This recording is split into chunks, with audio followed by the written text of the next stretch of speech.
Thanks, Goose. Normally when I think about the zombie apocalypse, the last thing I think about are garden plants, but somehow developer Popcap have managed to mesh the two together in a charming tower defense game with Plants vs. Zombies. Now, the sequel is finally here, Plants vs. Zombies 2. It's about time. The zombies are coming.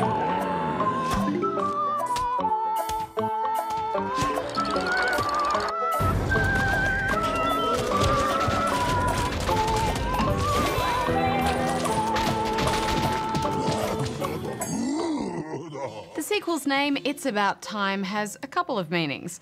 First off, it sets up the game's time-travelling premise, but it also pokes fun at just how long the developers have taken to make this game. I can't believe it's been 4 years, Hex. What have these guys been doing? But yes, I like that this game doesn't take itself too seriously. It's exactly the right tone for a game where the hero, Crazy Dave, is heading back in time to find a taco. You see, he's already eaten the taco in the present, so he needs to rewind time so he can eat it again. Very deep premise there. Just like the first game, the tower you're protecting is Crazy Dave's brain. Now, as far as brains go, this is a pretty bland one, but if you fail to fend off the zombies, they'll still eat it.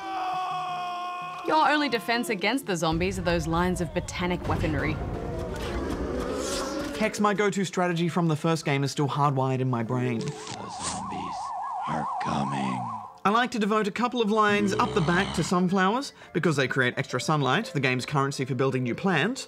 Then I'd have a couple of lines of pea shooters as my artillery, topped up with a line of torchwoods to set the ammo on fire. And lastly, a line of walnuts to keep the zombies munching whilst my artillery does its job. I could still use this strategy on occasion in the sequel, but usually there were twists that forced me to switch things up. Like the first era in ancient Egypt, it's littered with tombstones that block peas, so I had to switch to cabbage catapults and the new boomerang plants. What do you think of the new plants, Hex? Well, I was kind of disappointed initially because there are actually less plants in this game than there were in the original, which is odd for a sequel.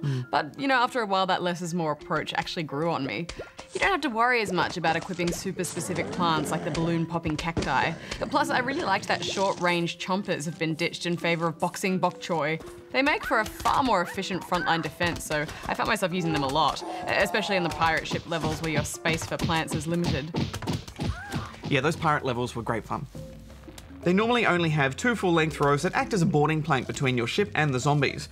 The new spring beans are awesome on these planks because they can toss zombies off into the water, but they need to recharge between attacks, and that's when I'd unleash the coconut cannons. For me, the new star challenges are the big game changer.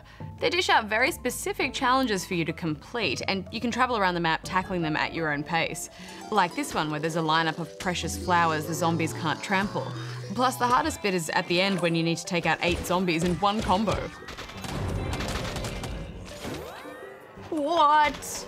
These levels are tough, but you know, I found the game really shined when you're only left with a few tools to get the job done with. Yeah, those challenges are clever. I like the power-ups too. If I misjudged my plant strategy just a little and was about to be overwhelmed, I could trigger a power-up and flick the zombies off. Well, I actually made the very hardline decision to never spend coins on power-ups. The game is designed so that there's always a way to beat the challenges without power-ups, so I was determined to figure out each one. I found I was earning more coins in-game than I was spending, so that balance felt right to me. And I like to look at the power-ups as kind of like a rewind feature in a racing game. You can fix up a small mistake without having to redo everything.